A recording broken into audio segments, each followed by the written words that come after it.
Hello viewers, कैसे हो आप सब? मजा में? चलिए ठीक है। तो आज हम लोग शुरू करेंगे प्रॉपर्टीज ऑफ गैसेस का पार्ट 3, यानी कि इसके अंतर्गत हम लोग पढ़ेंगे चार्ल्स लॉ। तो इसके पिछले वीडियो में हम लोगों ने बॉयल्स लॉ के बारे में पढ़ा था। तो अगर आप लोगों ने वो वीडियो अभी तक नहीं देखा है तो मैं डिस्क्रिप्शन में वो लिंक दे दूंगा, आप लोग वहां से जाके उस वीडियो को देख सकते हैं। ठीक है, तो चलिए आज से शुरू करते हैं हम लोग चार्ल्स लॉ। तो सबसे पहले हम लोग परिभाषा देखते हैं। परिभाषा में कहा क्या गया है कि स्थिर दबाव पर निश्चित मात्रा वाली किसी गैस के तापक्रम में प्रति डिग्री सेल्सियस की वृद्धि की जाए। प्रति डिग्री सेल्सियस का मतलब क्या हुआ? 1 डिग्री सेल्सियस की वृद्धि या फिर कमी की जाए। तो कमी की जाने पर क्या होगा? गैस का आयतन तो बढ़ जाएगा या घट जाएगा। तो किस प्रकार से घटेगा बढ़ेगा कि 0 डिग्री पर उसका जो आयतन होगा, 0 डिग्री सेंटीग्रेड पर जो आयतन होगा उसका 1/273वां भाग बढ़ या घट जाएगा, या बढ़ या घट जाता है। कब? मतलब कि अगर हम लोग गैस के तापमान को अगर हम लोग 1 डिग्री सेंटीग्रेड यदि अगर हम लोग बढ़ाते हैं तो उसके आयतन में 1/273वां भाग की वृद्धि होगी, या अगर 1 डिग्री सेंटीग्रेड तापमान को घटाते हैं तो उसके आयतन में 1/273वां भाग कमी होगी। किस आयतन के रिस्पेक्ट में? 0 डिग्री सेंटीग्रेड पर गैस का जो आयतन है उसके रिस्पेक्ट में। ठीक है, तो ये था हम लोगों का चार्ल्स लॉ के परिभाषा। अब हम लोग देखते हैं इसका गणितीय स्वरूप। चलिए देखते हैं गणितीय स्वरूप। उसके लिए हम लोग मान लेते हैं कि एट 0 डिग्री सी टेम्परेचर, क्या मान लेते हैं? 0 डिग्री सी टेम्परेचर पर गैस का आयतन, गैस का आयतन बराबर भी जीरो। तो ये जो आयतन होगा, इस आयतन को हम लोग क्या कह सकते हैं? प्रारंभिक आयतन या तो फिर इनिशियल वॉल्यूम। तो इंग्लिश में लिख देता हूं इनिशियल वॉल्यूम। ठीक है, अब हम लोग को क्या करना है कि दबाव जो है वो क्या है? स्थिर है, यानी कि यहाँ पे प्रेशर स्थिर है और साथ ही साथ गैस की मात्रा स्थिर है। तो at constant pressure and for a fixed mass of a gas, अगर ये कंडीशन अगर हम लोग लागू करेंगे तो क्या होगा? इस कंडीशन पर चार्ल्स लॉ जो है वो एप्लीकेबल होगा। तो अब हम लोग चार्ल्स लॉ में जो बोला गया था कि 1 डिग्री सेंटीग्रेड तापमान को यदि अगर हम लोग बढ़ाते हैं तो क्या होगा, तो देखते हैं। फिर माना, यानी कि लेट एट 1 डिग्री सी, या हम लोग मान लेते हैं ऐसे कि तापमान में 1 डिग्री सेंटीग्रेड की वृद्धि करने पर आयतन जो होगा वो कितना होगा? तो 1 डिग्री की अगर हम लोग तापमान में वृद्धि करते हैं तो आयतन क्या होगा? जो पहले का जो तापमान है V0 तापमान, V0 जो वॉल्यूम था उससे कितना बढ़ जाएगा? 1/273वां भाग बढ़ जाएगा। तो बढ़ने का मतलब क्या हो गया कि V0 इंटू 1/273, यानी कि V0/273, यहाँ पे हम लोग लीटर, यहाँ पे हम लोग लीटर भी लिख सकते हैं, कुछ भी। तो अगर 1 डिग्री की अगर हम लोग वृद्धि करेंगे तो गैस के आयतन में वृद्धि कितना होगा? V0/273। तो इसलिए आयतन जो होगा वो कितना होगा? पहले था कितना? V0, अब वृद्धि होकर हो गया कितना? V0/273। तो वृद्धि को अगर हम लोग इसके साथ जोड़ देंगे तो ये जो मिला V0 प्लस V0/273, ये क्या हुआ? ये हुआ गैस का आयतन। कब? जब हम लोग 1 डिग्री सेंटीग्रेड तापमान को बढ़ा रहे हैं तब। तो इस आयतन को हम लोग मान लेते हैं V1। V1 यानी कि V1 डिग्री। V1 डिग्री क्यों? कि 1 डिग्री सेंटीग्रेड तापमान पर गैस का आयतन जो हो जाएगा वो हो जाएगा V0 प्लस V0 इंटू 2/73। अब इसी चीज को हम लोग लिख सकते हैं V1 degree is equal to V0 common निकाल लिया जाए तो 1 प्लस 1 बाय 273 इतना, ये क्या होगा, इतना लीटर। ठीक है, तो इसी तरह से हम लोग थोड़ा और इसको आगे बढ़ाते हैं तो हम लोग को क्या मिलेगा देखा जाए। अब हम लोग क्या करेंगे, अभी 1 डिग्री सेंटीग्रेड हम लोग वृद्धि किए, अब हम लोग क्या करते हैं 2 डिग्री सेंटीग्रेड यदि अगर हम लोग वृद्धि करते हैं तो हम लोगों को क्या मिलेगा। तो उसी तरह से हम लिखते हैं कि यदि तापमान में 2 डिग्री सेंटीग्रेड की वृद्धि की जाए तो आयतन में वृद्धि, तो आयतन में वृद्धि वो कितना होगा, 1 डिग्री में कितना हो रहा था V0 by 273, तो 2 डिग्री में कितना होगा V0 इंटू 2 by 273, यानी कि ये जो आयतन होगा 2V0 by 273 लीटर। तो इतना आयतन में वृद्धि हो जाएगा, तो 2 डिग्री सेंटीग्रेड तापमान पर गैस का आयतन कितना होगा, तो इसलिए 2 डिग्री सेंटीग्रेड तापमान पर गैस का आयतन होगा, पहले आयतन कितना था 0 डिग्री सेंटीग्रेड पर V0, तो 2 डिग्री सेंटीग्रेड तापमान पर गैस का आयतन में वृद्धि हो जाएगा इतना, तो इसको क्या करेंगे हम लोग इसके साथ ऐड कर देंगे, तो ये हो जाएगा 2 डिग्री सेंटीग्रेड यदि तापमान में वृद्धि किया जाए तो उस समय उसका आयतन। फिर यहां से अगर हम लोग V0 कॉमन निकाल दें तो ये हो जाएगा क्या 1 प्लस 2 बाय 273, तो ये जो आयतन है ये आयतन क्या है 2 डिग्री सेंटीग्रेड तापमान पर अगर हम लोग 2 डिग्री सेंटीग्रेड की अगर हम लोग वृद्धि करते हैं तब जाकर ये आयतन होगा। इसका मतलब हम लोग ये आयतन को क्या लिख सकते हैं V2 degree is equal to V0 into 1 plus 2 by 273, ये लिख सकते हैं। तो जब 1 डिग्री की वृद्धि कर रहे थे तो तापमान तो आयतन हो रहा था V0 इंटू 1 प्लस 1 बाय 273, और यदि हम लोग 2 डिग्री की वृद्धि कर रहे हैं तो आयतन हो जा रहा है V0 into 1 plus 2 by 273 degree. ठीक है, इसी तरह से यदि हम लोग क्या करते हैं, अगर हम लोग 3 डिग्री सेंटीग्रेड तापमान में वृद्धि करते हैं तो क्या होगा, तो मैं डायरेक्ट लिख देता हूं। इसका मतलब यदि 3 डिग्री सेंटीग्रेड तापमान में वृद्धि करने पर गैस का आयतन जो होगा उसको हम लोग मान लेते हैं VT डिग्री सेंटीग्रेड, तो ये आयतन जो होगा ये कितना होगा V0 into T by 273, 1 degree के लिए यहाँ पे 1 बाय 273 डिग्री, 2 डिग्री के लिए यहाँ पे 2 बाय 273 डिग्री, अगर 3 डिग्री इंक्रीज करना हो तो 3 बाय 273, अगर 4 डिग्री करना है तो 4 बाय 273, तो अगर t डिग्री करना है तो कितना होगा t बाय 273, तो ये जो हो जाएगा ये क्या होगा 2 into T by 273, 2 into T by 273, तो उसके साथ क्या हम लोग को जोड़ना होगा V0 जोड़ना होगा, तो V0 प्लस हम लोग लिख सकते हैं V0 इंटू टी डिग्री सी बटा 273। ठीक है, देखिए समझ में आ रहा है कि इज इक्वल टू, तो VT degree C is equal to V0 अगर हम लोग कॉमन निकाले तो यहाँ पे बचेगा क्या 1 प्लस टी जो है वो किसमें है डिग्री सेंटीग्रेड में Tc3, तो ये हो गया हम लोगों का चार्ल्स लॉ का मैथमेटिकल फॉर्मूलेशन। ठीक है, तो अगर परीक्षा में पूछा जाए कि चार्ल्स लॉ की परिभाषा लिखे तो परिभाषा जो है वो परिभाषा हम लोग लिख देंगे और साथ ही साथ हम लोगों को मैथमेटिकल फॉर्मूलेशन भी डिराइव कर दिखाना होगा। ठीक है, तो ये था हम लोगों का कंप्लीट चार्ल्स लॉ।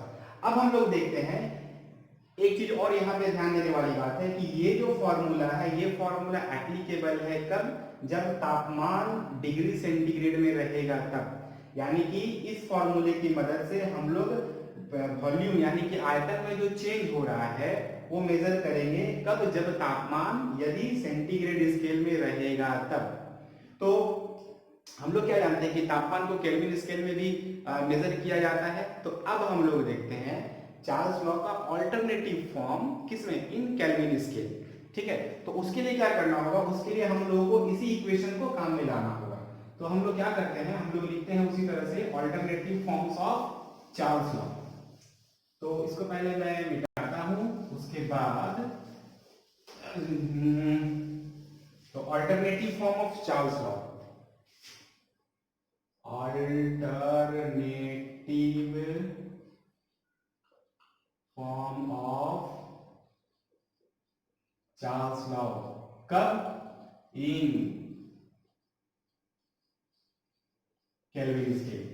तो ये ऑल्टरनेटिव फॉर्म है क्या, हम लोग इसी फॉर्मूले से डिराइव कर सकते हैं। चलिए देखते हैं कैसे। तो हम लोग को पता है, क्या पता है, वी नो कि v t degree c is equal to v0 into 1 plus t degree c by 273। ये हम लोगों को पता है। अब हम लोग इसको थोड़ा आगे बढ़ाते हैं। तो v t degree c is equal to v0, यहाँ पे अगर हम लोग एलसीएम लेंगे तो 273, यहाँ पे मिलेगा 273 plus t degree c, t degree यहाँ पे c, यहाँ पे सॉरी। ठीक है, अब थोड़ा सा इसको रिअरेंज यदि कर लिया जाए तो हम लोग ये लिख सकते हैं 273, यहाँ पे अगर हम लोग t डिग्री c को पहले और 273 को बाद में अगर हम लोग लिख दें तो ठीक है। अब देखिए यहाँ पे देखने वाली बात है कि t डिग्री c प्लस 273 ये क्या है, ये हम लोगों ने वीडियो लेक्चर 1 में पढ़ा था कि यदि कोई तापमान डिग्री सेंटीग्रेड में है और उसको यदि केल्विन स्केल में चेंज करना है तो क्या करेंगे, उसके साथ 273 ऐड करेंगे। तो यानी कि T अगर केल्विन में है, केल्विन स्केल में, तो किसी डिग्री सेंटीग्रेड वाले टेम्परेचर को चेंज करना है तो हम लोगों ने ये फर्स्ट लेक्चर यानी कि पार्ट 1 के वीडियो में हम लोगों ने ये देखा था। तो T के क्या है, K है केल्विन स्केल में टेम्परेचर, केल्विन स्केल टेम्परेचर। तो यहाँ पे हम लोग T डिग्री C प्लस 273 के जगह पे क्या लिख सकते हैं, कैपिटल T। तो वो जो कैपिटल T होगा वो किस स्केल में होगा, वो होगा केल्विन स्केल में। तो यहाँ पे इस T को हम लोग क्या कर सकते हैं, कैपिटल T कर सकते हैं। क्यों कर सकते हैं, क्योंकि अब जो हो जाएगा ये हो जाएगा केल्विन स्केल में। तो इज इक्वल टू V0, यहाँ पे हम लोग लिख सकते हैं T बाय 273। ठीक है, अब हम लोग ये कर सकते हैं यानी कि V T इंटू के इज इक्वल टू, यहाँ पे देखा जाए कि V0 by 273, V0 by 273 into T। अब थोड़ा सा क्लास 10 में जो हम लोग रेडिएशन चक्र पढ़ रहे हैं थोड़ा सा उसको याद कीजिए। V0 क्या है, वो प्रारंभिक तापमान, वो एक फिक्स है। किसी भी केस के लिए, किसी भी गैस के लिए, किसी भी एक्सपेरिमेंट के लिए V0 जो होगा वो क्या होगा, वो फिक्स होगा। 273 वो भी एक फिक्स क्वांटिटी है। तो क्या होगा कि V0 बाय 273 ये क्या होगा, ये एक कांस्टेंट होगा यानी कि ध्रुवक होगा यानी कि स्थिरांक होगा। तो यदि V0 बाय 273 स्थिरांक होगा तो हम लोग ये लिख सकते हैं is directly proportional to T। ये हम लोग लिख सकते हैं। तो T जो होगा वो क्या होगा, इन केल्विन स्केल। कब, यहाँ पे V0 बाय 273 ये क्या है, ये कांस्टेंट।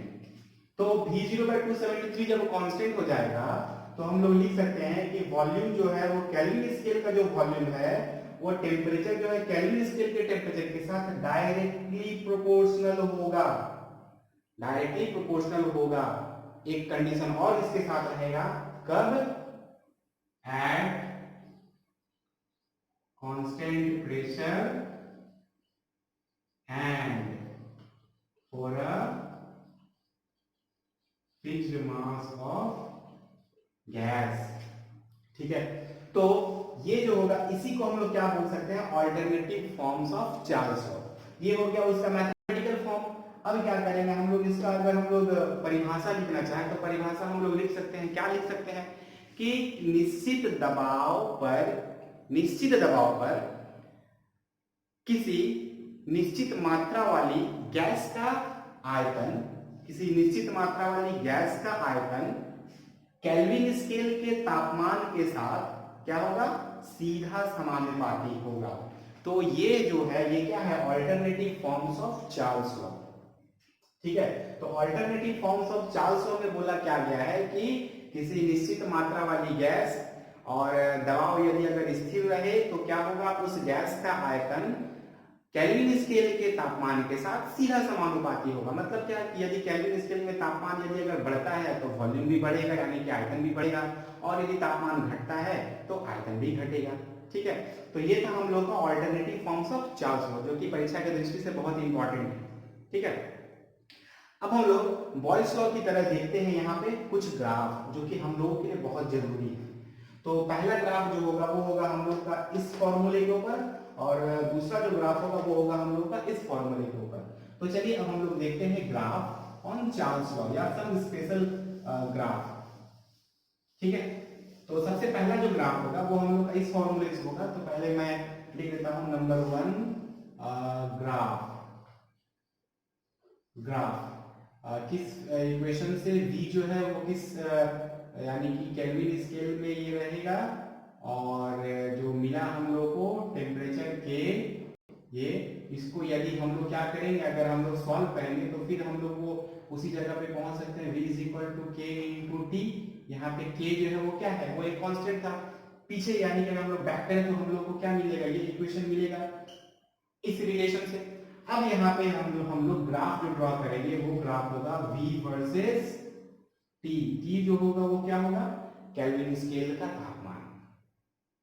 तो फिर डायरेक्टली अगर हम लोग इस चीज को, पिछले वीडियो में ही मैंने बताया था कि y is equal to mx plus c, अगर इसको इसके साथ अगर हम लोग कंपेयर करें तो यहाँ पे देखिए v जो है ये क्या है, ये हो जाएगा y, ये जो t है ये क्या है, ये हो जाएगा x।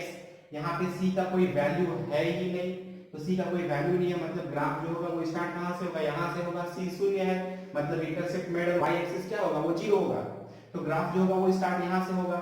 अब जो स्लोप है यानी कि इसका वैल्यू जो है वो क्या है, पॉजिटिव है, तो ग्राफ क्या होगा, यहाँ से ऊपर की ओर जाएगा। ठीक है, तो यहाँ पे एग्जाम में पूछा जाता है कि स्लोप जो है वो क्या है, स्लोप है k। ठीक, तो इस k का मान जो है, k का मान कितना होगा, अभी कुछ देर पहले मैंने बताया था k इज इक्वल टू का होगा v0 बाय 273। v0 का मतलब क्या था, गैस का आयतन कब, 0 डिग्री सेंटीग्रेड तापमान पर, तो volume of gas at 0 degree C temperature by 273, यही होगा यहाँ पे k का मान यानी कि स्लोप का मान। तो ये जो ग्राफ है, ये ग्राफ 2020 के माध्यमिक परीक्षा में पूछा गया था कि v वर्सेस t का जो ग्राफ है चार्ल्स लॉ के अनुसार वो कैसा होगा। तो हम लोग को इस तरह से ड्रॉ कर देना था, तो ड्रॉ कर देने से एक नंबर आराम से मिल जाएगा। ठीक है, तो ये था हम लोग का पहला ग्राफ। अब हम लोग आते हैं अपने दूसरे ग्राफ की ओर, जो कि इस फॉर्मूले के ऊपर आधारित है। तो इस फॉर्मूले में v वर्सेस t का ग्राफ का जो नेचर होगा वो कैसा होगा, इस फॉर्मूले में हम लोगों ने देखा कि v वर्सेस t का जो नेचर है वो कैसा है। यहाँ पे एक चीज और देखिए, यहाँ पे जो t है वो कितना है, वो है 0 केल्विन। तो यहाँ से इधर अगर बढ़ते जाएगा, यहाँ पे 50 केल्विन यदि मान लिया जाए, यहाँ पे 100 केल्विन यदि मान लिया जाए, तो जिस तरह से अगर हम लोग इस ओरिजिन से अगर हम लोग दूर जाएंगे तो क्या होगा, तापमान जो है वो बढ़ता जाएगा। ठीक है, ये तो हम लोग सब जानते हैं, जो ग्राफ हम लोग किए हैं उसमें तो हम लोग को ये पता ही है। तो अब हम लोग आते हैं इस इक्वेशन के लिए। तो इस इक्वेशन में हम लोग क्या करेंगे, v और versus t, v versus t जो है उस ग्राफ को ड्रॉ करने की कोशिश करेंगे। तो चलिए देखते हैं तो क्या होगा। सबसे पहले हम लोग क्या करते हैं, उस इक्वेशन को लिखते हैं, यानी कि जो नंबर 2 जो है वो ग्राफ है vt is equal to v0 into 1 plus t जो है वो डिग्री सेंटीग्रेड में और 273। तो यहाँ पे हम लोग को प्लॉट करना है इसके लिए vt versus t in degree centigrade. ये जो है इस ग्राफ को हम लोग को यहाँ पे प्लॉट करना है। तो इस ग्राफ को प्लॉट करने के लिए हम लोग क्या करेंगे, इस इक्वेशन का उपयोग करेंगे। अब हम लोग समझेंगे कैसे कि यहाँ पे डिग्री सेंटीग्रेड है, यहाँ पे केल्विन है, ये क्वेश्चन में दे दिया जाएगा कि आप लोग प्लॉट कीजिए v वर्सेस t के, या तो फिर v वर्सेस t ब्रैकेट में डिग्री सेंटीग्रेड, या तो फिर t डिग्री सी, इस तरह से लिखा रहेगा। तो हम लोग आते हैं इस ग्राफ को एक्सप्लेन करते हैं, कैसे करेंगे। जस्ट उसी तरह से अगर हम लोग ग्राफ बनाएं vt को y एक्सिस की ओर, t डिग्री c को यदि x एक्सिस की ओर अगर हम लोग लेके जाएं तो हम लोग को क्या मिलेगा। तो तो सबसे पहले हम लोग क्या करते हैं, इस इक्वेशन को y is equal to mx plus C वाले फॉर्म में चेंज करते हैं। तो चलिए चेंज करते हैं। तो vt इज इक्वल टू, पहले इसको मल्टीप्लाई कर लो, तो v0 plus v0 into T degree C by 273, ठीक है। अब अगर हम लोग इसमें कंपेयर करें, थोड़ा सा इसको अगर मैं सजा लूं, तो vt इज इक्वल टू हो जाएगा v0 by 273 into T into degree centigrade plus v0। तो अगर इसको हम लोग कंपेयर करेंगे किससे, y is equal to mx plus C वाले फॉर्मूले से अगर हम लोग कंपेयर करें तो हम लोगों को मिलेगा क्या, देखिए ये जो vt है ये क्या हो जाएगा, ये हो जाएगा y, ठीक, ये y एक्सिस की ओर। उसके बाद हम लोग को प्लॉट करना है vt versus T degree C. तो टी डिग्री सी जो है ये क्या हो जाएगा, ये हो जाएगा x, जो क्या होगा, जो कि x एक्सिस की ओर होगा। अच्छा, उसके बाद इसके साथ जो रहेगा, यानी कि x के साथ जो क्या है m, तो m क्या होता है, स्लोप। तो यहाँ पे x के साथ कितना है, v0 बाय 273, तो ये हो जाएगा हम लोग का यहाँ पे m यानी कि स्लोप, ठीक है। उसके बाद यहाँ पे प्लस का निशान है, यहाँ भी प्लस का निशान है, फिर c के जगह पे कितना है v0, मतलब c क्या था, intercept made of y axis. तो यहाँ पे c के जगह पे कितना है v0 यानी कि v0। तो v0 क्या है, intercept made of y axis. तो यहाँ पे इसमें क्या था, c के जगह पे कुछ नहीं था, c के जगह पे शून्य था। तो ग्राफ हम लोग का ओरिजिन से स्टार्ट हुआ था, लेकिन यहाँ पे c का कुछ ना कुछ मान है, यानी कि v जो 0 है, v0 यानी कि आयतन जो है 0 डिग्री सेंटीग्रेड तापमान पर, उसका कुछ ना कुछ मान होगा। इसका मतलब v0 जो होगा वो यहाँ कहीं होगा, क्यों, क्योंकि intercept made on y axis is equal to v0। So graph जो है वो हम लोग का स्टार्ट कहाँ पे होगा, ग्राफ जो होगा हम लोग का स्टार्ट इस बिंदु से होगा, इस बिंदु से होगा। अब यहाँ से पता क्या चलता है कि ग्राफ जो है वो किधर जाएगा, ऊपर की ओर ही जाएगा, क्योंकि यहाँ पर जो स्लोप है वो क्या है, वो हम लोग का पॉजिटिव है।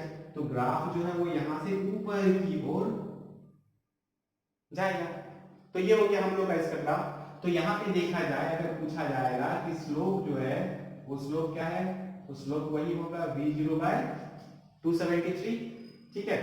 एक और इंटरेस्टिंग चीज यहाँ पे थोड़ा हम लोग को नोट करना है, तो वो है क्या, थोड़ा सा मैं फिर इसको आगे बढ़ाता हूँ इस ग्राफ को, जो तब फिर हम लोग को पूरी तरह से क्लियर हो जाएगा। क्या क्लियर होगा, लेट अस सी। ये हो गया यहाँ पे 0 डिग्री सेंटीग्रेड। अगर हम लोग इधर जाएंगे तो इधर 10 डिग्री सेंटीग्रेड या 20 डिग्री सेंटीग्रेड, या सपोज करो इस तरह से ये तापमान जो ये क्या होगा, ये इधर बढ़ते जाएगा, यानी कि प्लस में आएगा। तो ये सब जो तापमान है वो सब तापमान क्या है, प्लस में है, पॉजिटिव है। अब अगर हम लोग एक्स एक्सिस की पीछे ओर आए, हम लोग को पता है कि एक्स का दो एक्सिस होता है, एक होता है पॉजिटिव एक्स एक्सिस, एक होता है नेगेटिव एक्स एक्सिस। उसी तरह से वाई का भी दो होता है, वाई पॉजिटिव और नीचे अगर हम लोग आए तो वाई नेगेटिव।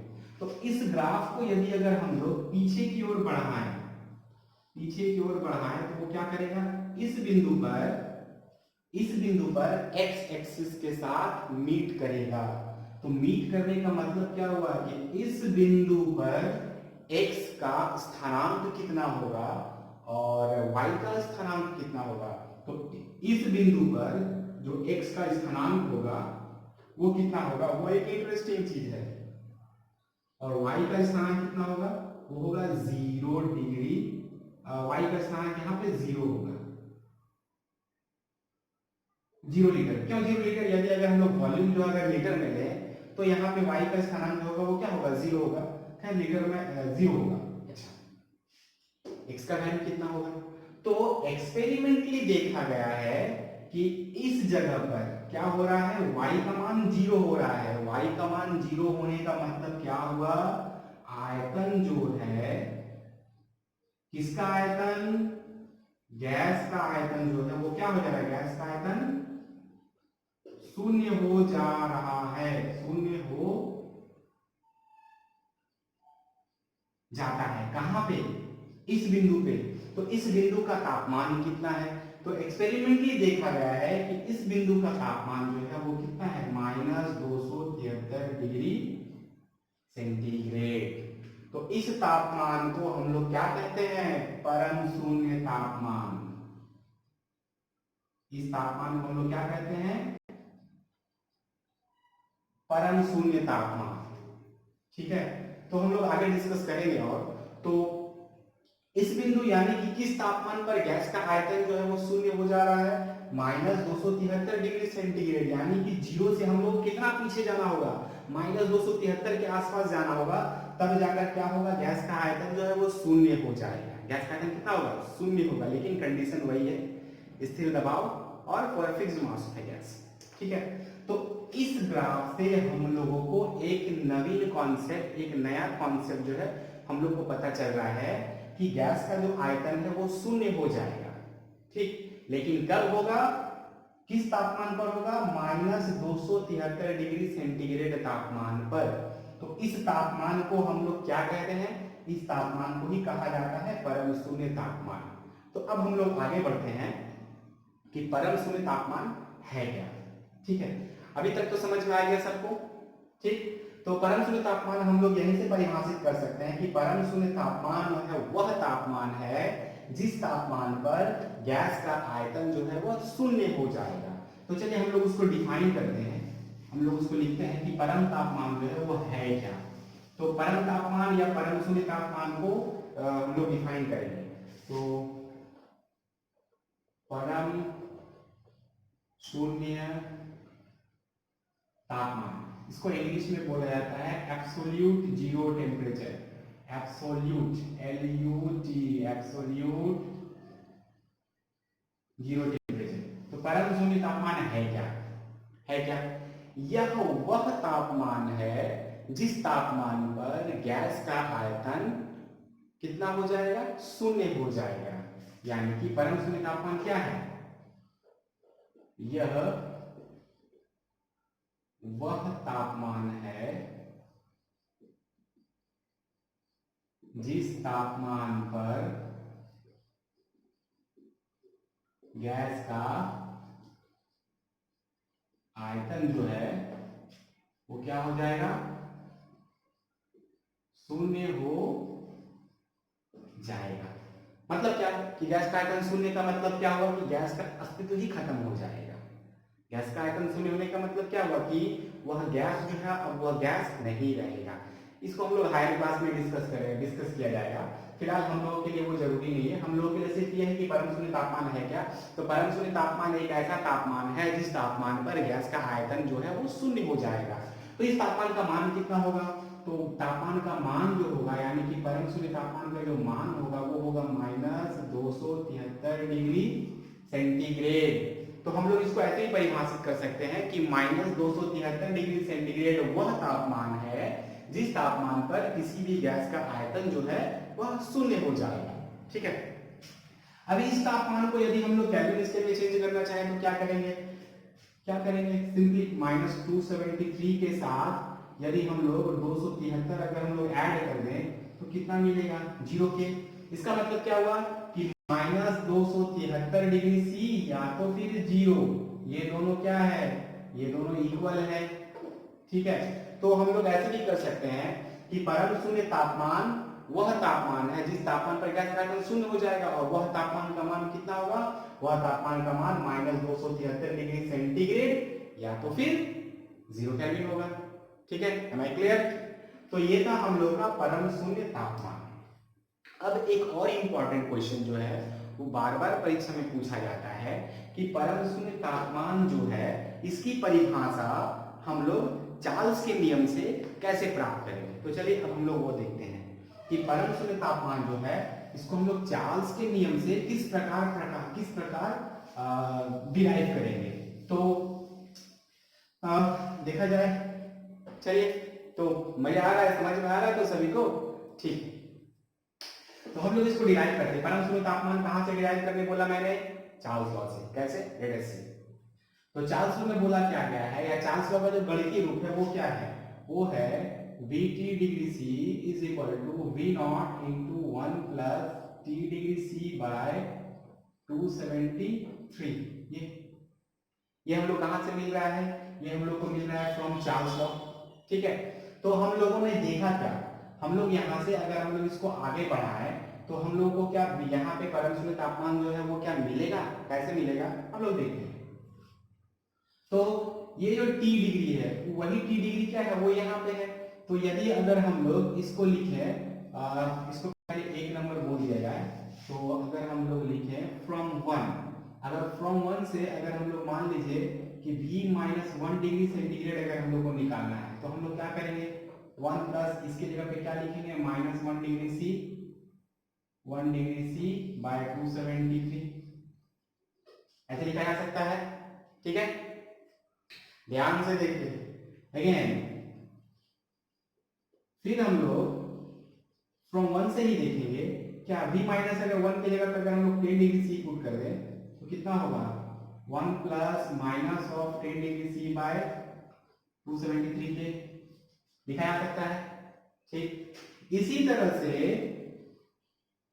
अगर हम लोग फिर फ्रॉम वन से अगर हम लोग आगे बढ़े तो v t के जगह पे यदि हम लोग माइनस 273 डिग्री सी अगर हम लोग पुट करें तो हम लोग को क्या मिलेगा, चलिए देखते हैं, 1 प्लस माइनस 273 बटा 273, इसका यदि हम लोग समाधान करेंगे तो हम लोगों को क्या मिलेगा, ये हो जाएगा 273 इधर प्लस माइनस माइनस 273 बाय 273।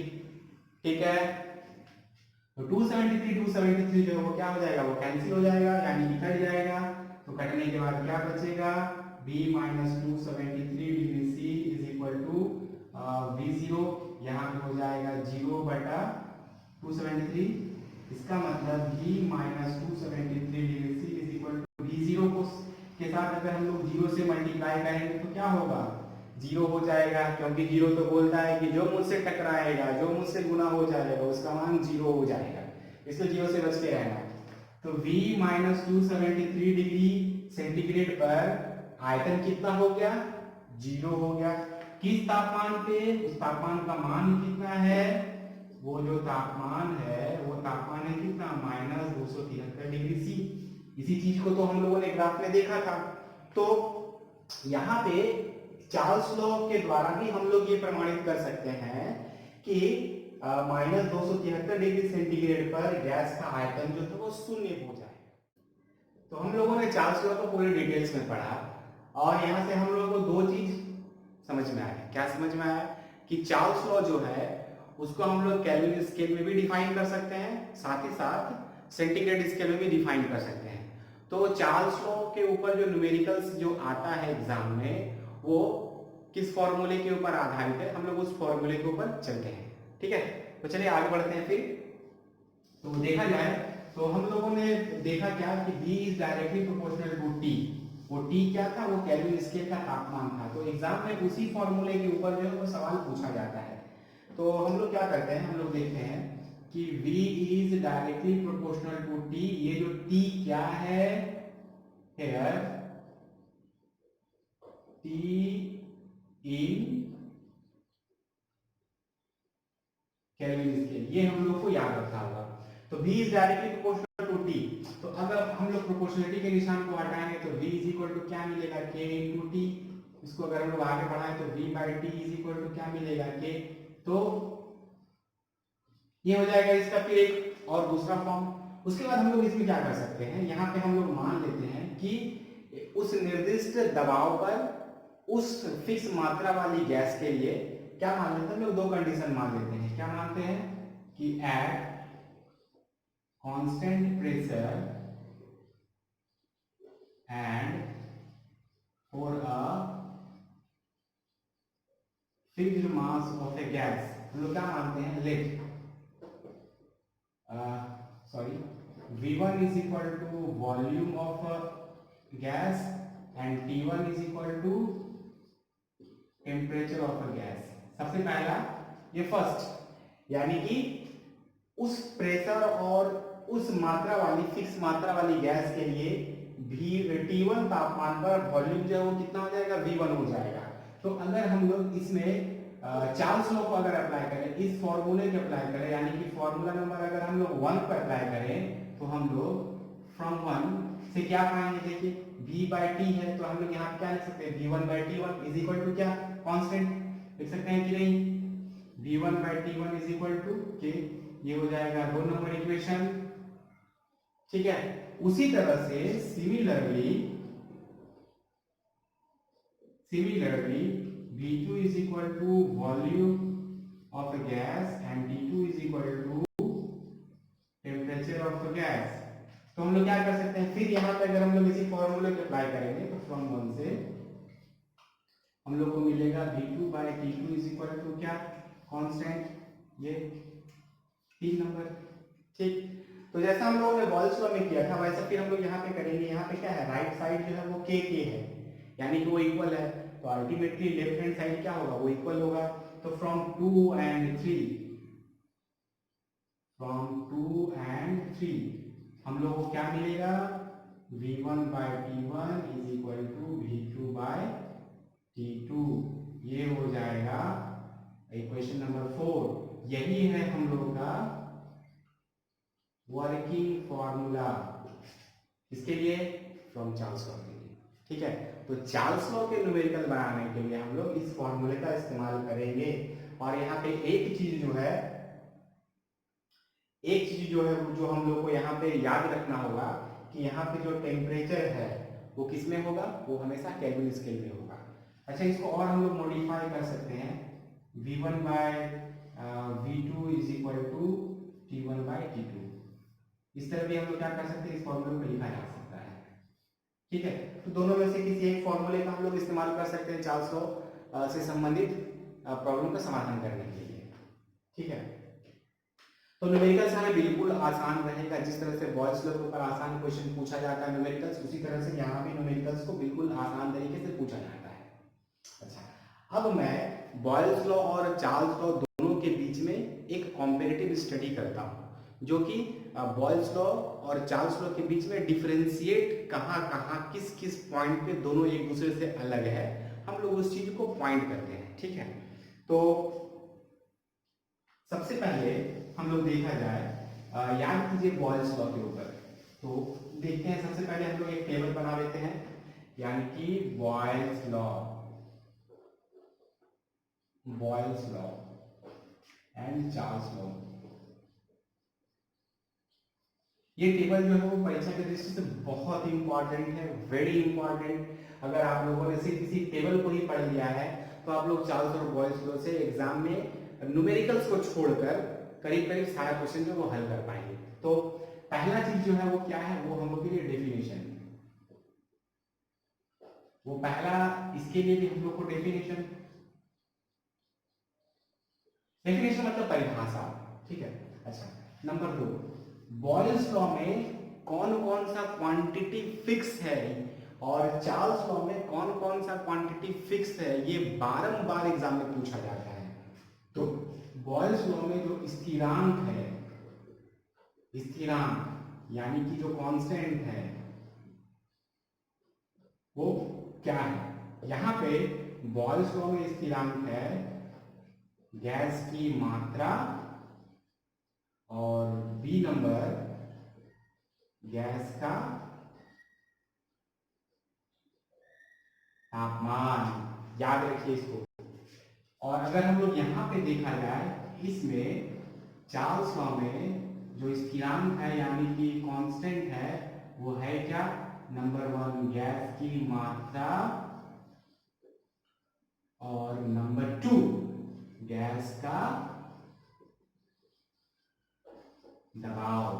तो दोनों में गैस की मात्रा जो है वो एक फिक्स क्वांटिटी है। अलग कहाँ पे है, बॉयल्स लॉ में गैस का तापमान फिक्स है, चार्ल्स लॉ में गैस का दबाव फिक्स है। ठीक है, नंबर 3, बॉयल्स लॉ में जो मैथमेटिकल फॉर्मूलेशन है वो क्या है, V is inversely proportional to 1 by P when T and M are constant। यहाँ पे M क्या है, गैस की मात्रा। यहाँ पे हम लोगों के पास दो तरह का फॉर्मूला है, तो जो हम लोग के लिए ज्यादा जरूरी है, या मैं दोनों लिख देता हूँ। तो ए नंबर क्या होगा, VT degree C is equal to V0 into 1 plus T degree C by 273, पहला। दूसरा, V is directly proportional to T। T जो है वो क्या है, इन केल्विन स्केल, याद रखिए। अच्छा, ये ए नंबर होगा। बी नंबर, इसके लिए जो वर्किंग फॉर्मूला हम लोगों के पास है वो क्या है, P1 V1 is equal to P2 V2। ये हो जाएगा इसके लिए हम लोग के लिए वर्किंग फॉर्मूला, और इसके लिए हम लोग के लिए वर्किंग फॉर्मूला है v1 by t1 is equal to v2 by t2। कब? बारंबार मैं बोल रहा हूं when p and m are kept constant. थोड़ा इंग्लिश हो जा रहा है, थोड़ा इंग्लिश लिखने में आसानी होती है, इसलिए मैं थोड़ा सा इंग्लिश भी लिख लेता हूँ, लिख रहा हूँ। तो वही p and m are kept constant, तो हम लोग के लिए चार्ल्स लॉ का जो फार्मूला होगा v1 by t1 is equal to v2 by t2, ठीक है। अच्छा, उसके बाद जो ग्राफ है, यहाँ पे v वर्सेस p का ग्राफ था, तो v वर्सेस p का जो ग्राफ है वो इस तरह से था, rectangular hyperbola, number 1 graph. Number 2 जो ग्राफ था v वर्सेस 1 बाय p जो था, वो ग्राफ क्या था? v versus 1 by p। इस ग्राफ का नेचर कैसा था? इस तरह से था, ठीक है। उसके बाद एक और ग्राफ था C number, pv versus p।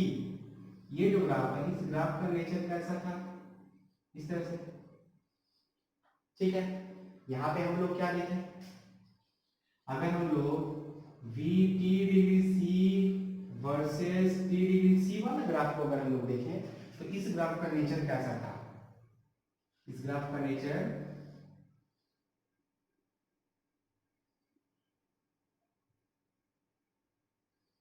इस तरह से था। ये जो तापमान है, इसी तापमान को तो हम लोग एब्सोल्यूट जीरो टेम्परेचर कहते हैं। ये हो गया इसके रिलेटेड, ये हो गया A number, B number, v versus t Kelvin scale. ये ग्राफ कैसा था?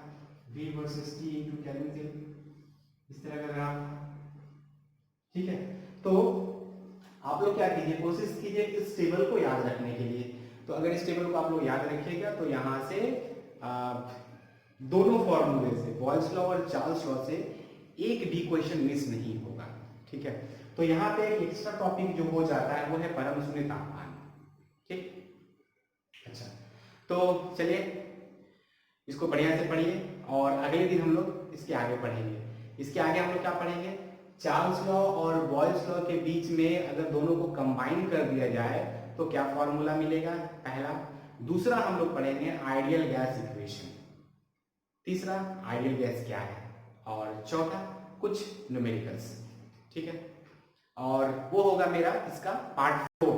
पार्ट 5 में मैं कोशिश करूंगा कि पिछले सालों में जो क्वेश्चन आया है उसका समाधान करने के लिए, उसको डिस्कशन करने के लिए, ठीक है। तो आप लोग भी रेडी रहिएगा, ठीक। धन्यवाद।